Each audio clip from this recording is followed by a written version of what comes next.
Je souhaite la bienvenue à Clément. Clément est un étudiant au doctorat à l'UQAM, sous ma supervision et celle de Christian Messier. Et aujourd'hui, il va nous parler de l'impact à long terme de l'aménagement inéquien sur la fragmentation du paysage. Alors, sans plus tarder, Clément. Bonjour à toutes et à tous. Donc, je vais vous présenter un petit peu les résultats de mon premier chapitre de thèse, qui correspond donc les impacts à long terme de ce qu'on appelle l'aménagement inéquien sur la quantité et la fragmentation des vieilles forêts dans le paysage. Fait que les slides vont être en anglais pour celles et ceux qui ont un petit peu plus de mal avec le français, mais moi, évidemment, je papoterai avec vous en français ici. Fait que on va faire un plan assez classique, on va faire une petite introduction, parler des méthodes qu'on a utilisées, nos résultats, puis faire une petite conclusion. Et pour commencer, je vous propose donc qu'on parle un petit peu de ce que c'est l'aménagement inéquien. Moi, personnellement, avant de commencer ma thèse, je ne savais pas ce que c'était, j'avais jamais entendu ce mot-là. Puis en fait, pour comprendre ce que c'est, il faut savoir qu'à travers le temps, il y a deux manières vraiment d'aménager les forêts qui sont apparues en foresterie. Puis la méthode la plus traditionnelle, c'est ce qu'on appelle l'aménagement équien. Puis dans cet aménagement-là, on a toujours des coupes dans lesquelles on a toujours une coupe qui va remettre le peuplement à zéro. Puis quand celui-ci repousse, il a donc une structure d'âge qui est homogène. Puis ça, c'est par exemple les coupes à blanc, le shelter wood, les choses comme ça. Et à l'opposé, on a l'aménagement inéquien, dont on va parler aujourd'hui, où en fait, on ne coupe jamais tous les arbres du peuplement et on va garder dedans une structure d'âge hétérogène. Et ça, du coup, ça va être ce qu'on appelle les coupes de sélection, de jardinage, le shelter wood irrégulier, etc. Puis l'aménagement équien, c'est le plus traditionnel en Amérique du Nord, dans les forêts mixtes et boréales. Il est encore très, très utilisé aujourd'hui. Et pendant ce temps-là, l'aménagement inéquien, il est plus complexe. On connaît un petit peu moins ses effets. Il est moins utilisé dans les forêts, par exemple, du Québec. Puis il y a des études récemment qui ont montré que l'aménagement inéquien, il serait meilleur que l'aménagement équien pour permettre de stocker du carbone, garder une plus grande diversité d'oiseaux, de mammifères, d'insectes, de plantes, de bryophytes. C'est un petit peu ce qu'a présenté Hélène ce matin d'ailleurs, Hélène McDonald. Mais ces études-là, elles sont toujours généralement à l'échelle du peuplement et elles regardent les choses plusieurs années après une coupe. Et du coup, la question, ça reste, oui, mais qu'est-ce que ça donne à l'échelle du paysage sur le long terme et à grande échelle? Puis en particulier, on sait que l'aménagement inéquien, il demande de faire des entrées répétées, périodiques dans les peuplements qu'on récolte, et il demande de récolter plus de surface pour avoir le même volume de bois là, au final. Et du coup, on s'est demandé c'était quoi les impacts de ces caractéristiques-là de l'aménagement inéquien sur les quantités de routes dans les paysages forestiers, mais aussi la quantité de vieilles forêts et la fragmentation de la vieille forêt. Puis si on a parlé de la vieille forêt, c'est parce que l'aménagement forestier, il ne déforeste pas le paysage. Et du coup, le sujet d'intérêt, ça devient la structure et la composition des forêts qui restent. Puis les vieilles forêts, elles sont très appréciées par différentes espèces pour leur dispersion, leur reproduction, les ressources qu'elles y cherchent. Elles donnent aussi des services écosystémiques qui sont importants et elles sont généralement plus rares dans les paysages aménagés. Donc c'est pour ça qu'on va se concentrer sur elles ici. Puis donc on a répondu à ces questions-là en utilisant le modèle de simulation de l'Endis 2, qui est un modèle très connu en écologie forestière, qui permet de simuler un paysage forestier qui va être affecté à travers le temps par différentes perturbations. Et du coup, tout ça, c'est représenté sous la forme d'extensions qui représentent ces perturbations-là. Et nous, on a utilisé une extension qui simulait évidemment les successions végétales, une autre qui faisait les feux de forêt, une autre qui faisait la récolte, puis on a développé une extension qui simulait la création de chemins forestiers. Parce que ça n'existait pas avant qu'on le fasse. Puis cette extension qu'on a appelée le module FRS, elle est capable d'utiliser des algorithmes de pathfinding pour créer des chemins forestiers qui ont des tracés réalistes dans l'espace. Elle simule aussi le transport des flux de bois à travers le paysage et donc la nécessité de faire des routes plus grosses à certains endroits pour s'adapter au grand nombre de camions qui vont passer. Puis le fait que les chemins forestiers, s'ils ne sont pas réparés ou maintenus, eh ben, ils disparaissent avec le temps. C'est des chemins généralement en gravier ou en terre, puis ils se font user et la forêt recolonise. Fait que notre zone d'étude, c'est une zone d'aménagement qui se trouve dans la région de la Mauricie au Québec, qui fait 800 000 hectares. Mais nous, on a simulé 50 km en plus autour pour avoir aucun effet de bordure dans nos résultats. Et du coup, on a simulé cette zone pendant 150 ans dans nos scénarios. Et c'est une zone assez intéressante parce qu'en fait, le nord de la zone, c'est de la forêt boréale et le sud, c'est de la forêt mixte. Puis comme vous allez voir dans les résultats, ça a des effets intéressants. Puis pour bien comprendre les effets de l'aménagement inéquien, on a fait varier en différents scénarios de simulation le pourcentage de la biomasse qui était récoltée avec de l'aménagement inéquien dans le paysage, avec le reste qui était toujours récolté avec de l'aménagement équien, le plus traditionnel, pour qu'on puisse comparer les deux. On a aussi fait varier l'agrégation des coupes qui pourraient avoir un effet sur les routes. Et du coup, on a fait tourner toutes les simulations sur les ordinateurs de Calcul Canada. Et pendant les simulations, on a mesuré la densité de routes dans le paysage, les coûts de construction et de réparation associés aux routes, et pour la vieille forêt, qu'on a définie comme la forêt avec des arbres de plus de 91 ans, comme c'était décrit dans certains documents du ministère des Forêts du Québec, on a mesuré la quantité de vieille forêt dans le paysage et sa fragmentation avec un indice qui s'appelle Clumpy, et qui est un indice qui mesure l'agrégation des pixels d'habitat du même type. Puis du coup, au niveau de nos résultats, je vous propose de commencer à regarder les résultats pour les routes d'abord. Fait que l'aménagement inéquien, alors tous les résultats là, que vous allez voir, en fait, chaque courbe correspond à un niveau de facteur, évidemment. Puis ces courbes correspondent à la moyenne entre les réplicas. Fait qu'en vert, là, vous allez avoir les scénarios, l'évolution de la variable à travers le temps pour les scénarios avec plus d'aménagement inéquien, puis en bleu, c'est plus d'aménagement équien. Puis du coup, on peut voir que l'aménagement inéquien, il a fait beaucoup plus de routes, 3 fois plus de routes quand on n'utilise que ça. Et ça pose beaucoup de questions sur la capacité de l'industrie forestière à s'adapter à ça, parce que c'est beaucoup de coûts, hein, évidemment. Ça représente aussi un accès aux forêts qui est accru pour les humains, ce qui peut être désirable pour certains, mais ce qui a des impacts. Et ça va aussi perturber, bien évidemment, comme on le sait, des interactions entre espèces, vu qu'il y a des espèces qui utilisent les routes pour se disperser ou pour mieux explorer le territoire, et il y en a d'autres qui sont évidemment bloquées par les routes. L'agrégation des coupes, de son côté, elle a eu un petit effet sur la quantité de routes et pas vraiment d'effet sur les coûts. Puis on aurait pu agréger plus, vu qu'on a fait varier cette agrégation autour d'une moyenne historique par un facteur de 2, sachant qu'il y a des limites, des contraintes spatiales à l'agrégation qu'on peut faire. Hein. Il y a des endroits, on est obligé de faire des petites coupes parce que c'est tout ce qu'on peut faire à un endroit donné. Fait qu'au final, on ne pense pas que l'agrégation serait capable de entièrement compenser ou même de bien compenser l'augmentation des routes qui vient avec une grande utilisation d'aménagement inéquien. Pour ce qui est de la vieille forêt à présent, on peut voir que l'aménagement inéquien, alors on va regarder les choses pour le nord et le sud déjà, parce qu'on voit des différences intéressantes. Et pour l'aménagement inéquien, on voit qu'il a augmenté la quantité de vieilles forêts dans le paysage. Puis ça se comprend bien. C'est parce que quand il y a des coupes inéquiennes, elles ont tendance à garder des vieilles cohortes d'arbres dans le pixel, fait que du coup, ça garde le pixel en tant que vieille forêt. Et donc, ça montre que l'aménagement inéquien, il devrait être capable de garder des forêts plus matures et en tout cas plus complexes dans le paysage. Au niveau de la fragmentation, on voit que l'aménagement inéquien, par contre, il a fait plus de fragmentation. Ça se comprend bien, il a fait 3 fois plus de routes. Par contre, Clumpy, c'est un indice de fragmentation qui ne nous informe pas sur comment est-ce que les routes, elles impactent différentes espèces dans la réalité. Puis la littérature nous dit que les routes, elles peuvent être une barrière au mouvement, mais elles peuvent aussi le faciliter pour certaines espèces. Et donc ça va demander qu'on regarde les choses du point de vue de ce qu'on appelle la connectivité fonctionnelle, donc la connectivité du point de vue des espèces. Ça sera mes prochaines recherches. Puis il y a un truc intéressant que vous avez sûrement noté, c'est qu'on a un grand pic d'augmentation de la quantité de vieilles forêts à un tiers de nos simulations. Puis ça, c'est parce que nous, on n'a pas mis toutes les perturbations naturelles dans nos simulations, ce qui fait que les forêts de notre paysage, elles ont pu vieillir beaucoup plus. Mais ce qui est doublement intéressant, c'est que dans le nord de notre zone d'étude, on voit que les différences entre scénarios d'aménagement sont très réduites. Puis ça, c'est parce que le nord, au fait, il a beaucoup plus de feux de forêt, c'est de la forêt boréale, et il y a 10 fois plus de surface brûlée là-bas. Et au fait, ces feux de forêt, ils vont réduire la quantité de vieilles forêts, évidemment, quel que soit le type d'aménagement forestier qu'on utilise. Puis elles vont aussi créer des patchs de jeunes forêts, ces feux-là, qui sont aussi créés par l'aménagement équien.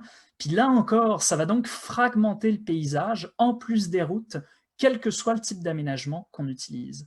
Et donc ça, c'est très intéressant parce que ça montre que des perturbations qui remplacent les peuplements forestiers, elles ont l'air d'avoir un grand impact sur les différences qu'on peut voir entre ces différents aménagements. Puis pour ce qui est des niveaux d'agrégation qu'on a utilisés, on peut voir qu'il y avait très peu de changements, hein, et puis on pense que même si on augmente l'agrégation, ça ne changerait pas grand-chose à la quantité de vieilles forêts dans le paysage. Ça pourrait par contre réduire un petit peu plus encore la fragmentation, mais quoi qu'il arrive, il semble que la variable la plus importante, c'est la surface récoltée totale. Fait que conclure de tout ça, ben, déjà, quelques petits trucs à retenir sur ce qu'on a fait. C'est déjà que les routes et les patchs de jeunes forêts, on a vu que toutes les deux font de la fragmentation, mais ça a des impacts différents sur le terrain. C'est pour ça qu'il faut regarder tout ça d'un point de vue de la connectivité fonctionnelle. Ça, c'est une porte ouverte à plus de recherches. La deuxième chose, c'est que la fragmentation de l'habitat, en la séparant de la perte d'habitat, c'est pas la même chose les deux, hein. On n'est pas tout à fait sûr de si c'est bon ou pas pour les écosystèmes forestiers en particulier. Il y a un grand débat dans la littérature en ce moment sur est-ce que c'est bon pour la biodiversité ou pas. Et en plus de ça, il y a la définition de vieille forêt qu'on a utilisée qui est discutable, hein. Il y a plein de définitions de ce que peut être de la vieille forêt, basées sur la structure, l'âge, les processus biogéochimiques de ces forêts-là. Et par exemple, si on s'était intéressé à de la forêt coupée ou non coupée, on pense qu'on aurait eu des résultats différents, et en particulier, l'aménagement inéquien, il serait sûrement beaucoup moins bien débrouillé que l'aménagement équien.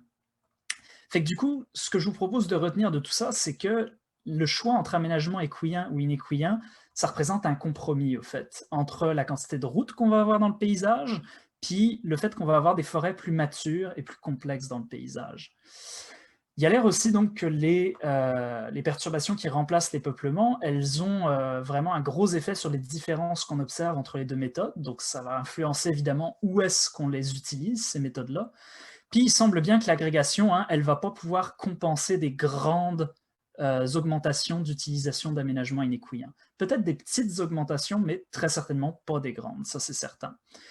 Puis, comme pour toute chose, hein, vraiment, c'est pas un problème binaire avec un aménagement qui est le meilleur et l'autre qui est le moins bon. Là, j'ai une slide qui a bugué, on dirait. Les deux ont leurs avantages, puis évidemment, le mieux, c'est sûrement de les mixer stratégiquement, hein, en particulier en plaçant les coupes de manière intelligente dans le paysage. Par exemple, placer des coupes inéquiennes près de routes qui sont permanentes, vu que c'est des coupes qui demandent qu'on vienne plus souvent. Et ça, donc, ça devrait permettre d'arriver à avoir un compromis optimal entre la conservation puis l'exploitation des écosystèmes, en particulier avoir une bonne quantité de forêts matures et complexes en minimisant le nombre de routes. Fait que voilà, je vous remercie pour votre attention. N'hésitez pas tantôt si vous avez des questions. N'hésitez pas à me contacter aussi si vous en avez en dehors du colloque. Merci bien. Merci Clément pour cette super présentation. On est maintenant rendu à la période de questions. Donc, il y a deux façons de procéder. Soit vous m'envoyez un message dans le chat, puis je vais essayer de lire ça. Et l'autre, c'est bien sûr de lever votre main. Donc, quelqu'un... OK. Et puis là, n'oubliez pas que les questions s'adressent aux 3 participants. Je pense qu'on peut y aller dans le désordre, parce que souvent, nos questions arrivent comme ça dans notre tête, au lieu de faire ça de façon sectionnée. Donc, soyez vigilants. Donc, une première question de la part de Maxence. Alors, tu peux te démuter. Oui. Maxence, j'aimerais ça que les gens se nomment, qui disent ils sont de où? Pas de problème. Donc, Maxence Martin, je suis postdoc à l'UQAC et à l'UQAT. J'ai une question pour Clément. Merci pour ta présentation, qui est très intéressante comme résultat. Mais il y a vraiment un truc, moi, c'est plus pour contextualiser tes résultats, je voulais vraiment clarifier. J'étais étonné de voir que ton territoire d'étude avait que 5% de vieilles forêts dans le paysage, ce qui est vraiment très bas. Enfin, il y avait moins de 5% de vieilles forêts dans le paysage, ce qui est énormément bas.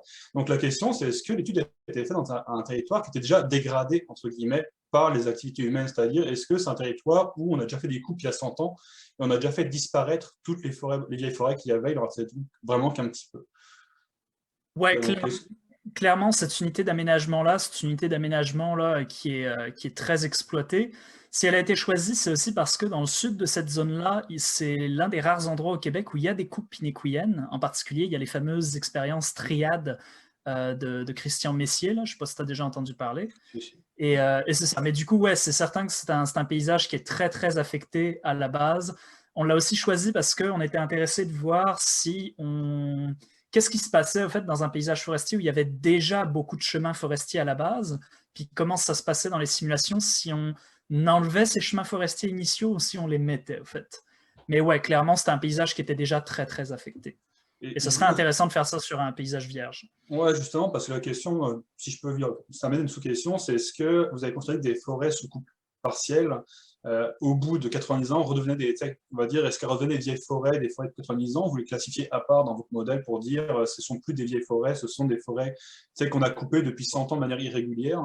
Est-ce que vous les considérez comme vieilles forêts ou comme un cas à part dans votre total? Est-ce que vous voyez ça comme une restauration, on va dire, ou comme une forêt coupée, en fait? Non, en fait, ce qui se passe, c'est que l'indice 2, c'est un modèle que dans les pixels, en fait, ce qu'il contient, c'est des cohortes d'âge de différentes espèces. Donc, par exemple, tu vas avoir cohorte de pin qui a 30 ans, cohorte de peuplier qui a 40 ans, etc. Puis dès qu'on avait une cohorte d'âge de n'importe quelle espèce qui était plus vieille que 91 ans, on considérait le pixel comme classé dans de la vieille forêt. Donc, comme j'ai dit, c'est une limitation parce que c'est un petit peu compliqué de faire avec une structure qui est un peu simplifiée dans un modèle comme ça. Mais je pense qu'en effet, si on avait mis une autre définition, on aurait peut-être eu des résultats différents à ce niveau-là. C'est parfait, merci beaucoup. D'autres questions? Je vois que Osvaldo a sa main levée. Osvaldo, je t'invite à poser ta question. Oui, merci Clément. Très belle présentation. Ma question est, puisqu'on fait justement l'aménagement inéquilibre, penses-tu qu'on pourrait calculer à quel taux de coupe on arrive à maintenir des indicateurs? C'est-à-dire, est-ce que ce n'est pas une question flottante du traitement, mais le fait qu'on doit accéder à un certain volume total, et donc ça pourrait dire que si je baisse mon taux de coupe de, je ne sais pas, là, 50%, j'atteins l'objectif de maintenir, par exemple, ma fragmentation aux mes vieilles forêts. Est-ce que tu veux demander si, genre, on a des seuils à partir duquel on peut garder un compromis acceptable? Oui, exactement.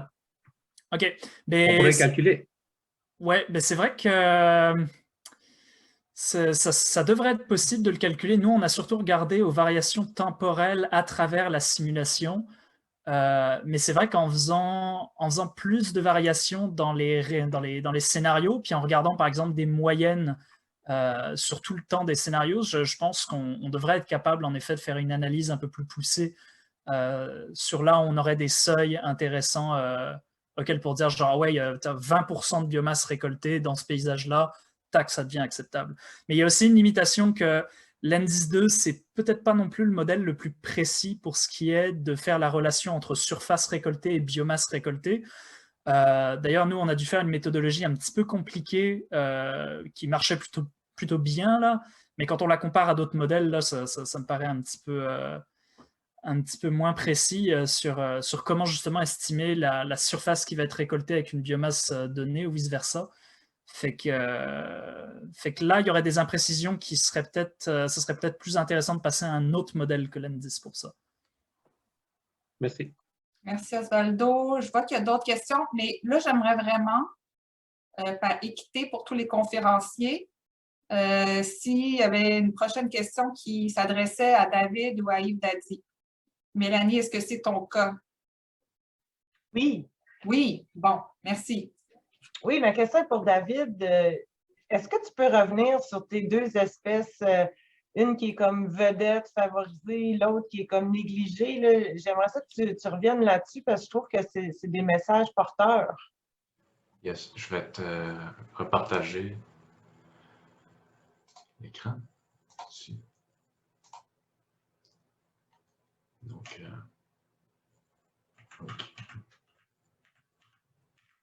donc ça ici, c'était l'essence qui c'est le boulot la plus sensible. Dans le fond, pourquoi que mes résultats disent que c'est la plus sensible, c'est que dans le fond, il y a certains tableaux, certains modèles que, parce que j'en ai beaucoup fait, je n'ai pas pu tout montrer, mais en fait, comment que les indices comment j'ai choisi mes indices, c'est qu'ils étaient séparés le long du continuum température-précipitation. Donc, il y avait des indices qui étaient particulièrement influencés ou que influencés par les précipitations.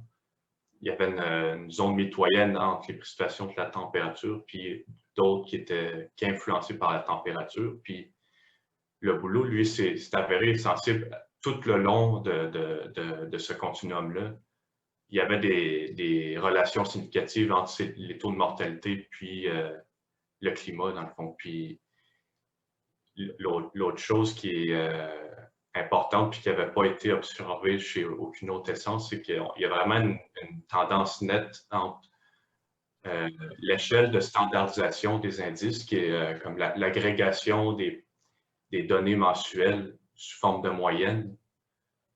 Ici, on voit que c'est 12 mois, par exemple, qu'on voit, mais j'en ai fait de 12 à 120 mois. Puis, dans le fond, plus on s'approche d'indices qui sont uniquement modulés par la température, plus l'effet du climat est immédiat sur la mortalité. Donc, un manque de précipitation va avoir un effet peut-être qui s'exprime sur un peu plus long terme par rapport aux températures qui, elles, ont un effet drastique immédiat. Puis,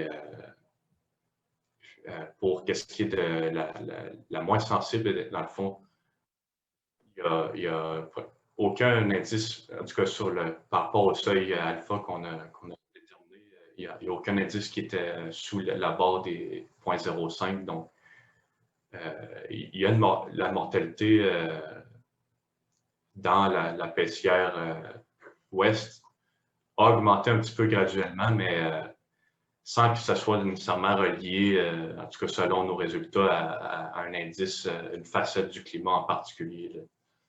Est-ce que tu penses qu'on devrait favoriser cette espèce-là pour presque toutes les plantations? Bien, peut-être pas. Je pense qu'il y a certains sites, par exemple, qui ne sont pas trop exposés aux conditions de sécheresse puis de variations importantes trop là, du climat qui peuvent être priorisées. Fait que dans le fond, c'est vraiment la compréhension que j'ai de ce que mes résultats ressortent, c'est qu'il faut à la fois tenir le degré d'exposition puis le degré de vulnérabilité de chacune de ces essences-là, puis à quelle variable climatique est-ce qu'elles sont sensibles exactement. Mais c'est sûr que le pin gris, dans la perspective où ça va s'intensifier, les changements climatiques, ça va être de plus en plus là, une essence qui si je peux dire safe, dans le sens où qui va répondre le plus aux critères de résistance à la sécheresse. Merci Mélanie, merci David. Merci. Moi, j'aurais une question pour Yves Dati. Je me demandais, là, tu disais que, bon, avec les changements climatiques, c'est les feuillus qui vont devenir dominants et puis eux, ils sont relativement problématiques parce qu'ils limitent là, la capacité de rétention de l'eau. Alors, ça serait quoi tes conseils pour peut-être la revitalisation de ces sites miniers-là? Est-ce qu'il y a des feuillus qui sont moins pires que d'autres ou est-ce qu'il y a d'autres approches qu'on peut utiliser pour conserver cette humidité? Merci Élise pour ta question. Effectivement, le problème avec les feuillus, c'est qu'ils ont un indice de surface foliaire assez important, donc il va plutôt favoriser l'évapotranspiration, donc des pertes en eau. Donc c'est ainsi que c'est quand même important de pouvoir favoriser des espèces avec de préférence un LAI très faible ou à défaut essayer de voir s'il y a moyen de pouvoir limiter soit la colonisation naturelle par des espèces qui entraîneraient une perte plus importante d'eau au niveau de la couche de rétention d'humidité. Donc, plus on a des espèces qui sont moins exigeantes en eau et qui induisent moins d'évapotranspiration, mieux c'est. Et parfois, c'est carrément conseillé, s'il faudrait vraiment avoir une couverture végétale au-dessus du site minier, de peut-être avoir recours aux herbacées plutôt qu'aux arbres. Mais ceci demande des études plus approfondies et surtout un monitoring à long terme pour pouvoir voir cette évolution. C'est ainsi que dans les recommandations, on a demandé à ce que l'indice de surface foliaire soit un peu plus documenté par rapport au type d'espèces qui peuvent coloniser ce site. OK, merci. Point de vue modélisation, parce que je ne suis pas familière avec ce type de modélisation, c'est un modèle qui est comme à l'échelle d'un peuplement. Comment ça... C'est comme Non, c'est un peu plus à l'échelle localisée. Je dirais que le site, parce que le logiciel SiteW, c'est plus un logiciel qui va au niveau de l'échelle, je peux dire, échelle locale et puis intermédiaire. OK, donc c'est quoi les intrants? C'est quoi les intrants? C'est quoi les intrants de ce modèle-là? C'est comme la composition puis l'âge des essences? Non, c'est pas un modèle qui est assez élaboré du point de vue des propriétés, disons, de végétation. On a plus le LAI, on a la profondeur d'enracinement maximale, on a plus disons, la portion du sol qui est couverte par la végétation. Mais ce n'est pas comment dire, un modèle avec des espèces particulières qu'on peut introduire dans le modèle, non. Ce n'est pas très avancé de ce côté-là, le module végétation. C'est plus un peu plus simplifié, une représentation plus simplifiée, mais surtout en termes de propriétés telles que les propriétés racinaires et les propriétés des feuilles comme l'indice de surface foliaire. OK, je te remercie pour tes réponses. Est-ce que vous avez d'autres questions? Je ne sais pas, en fait, on est rendu comment en temps? Parce que je ne me souviens plus de l'horaire, mais je pense que je suis à vous inviter à passer.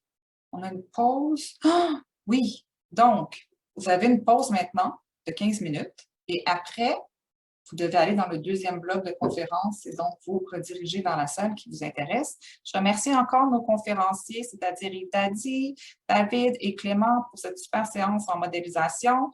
J'espère que vous avez apprécié et félicitations à tous et merci.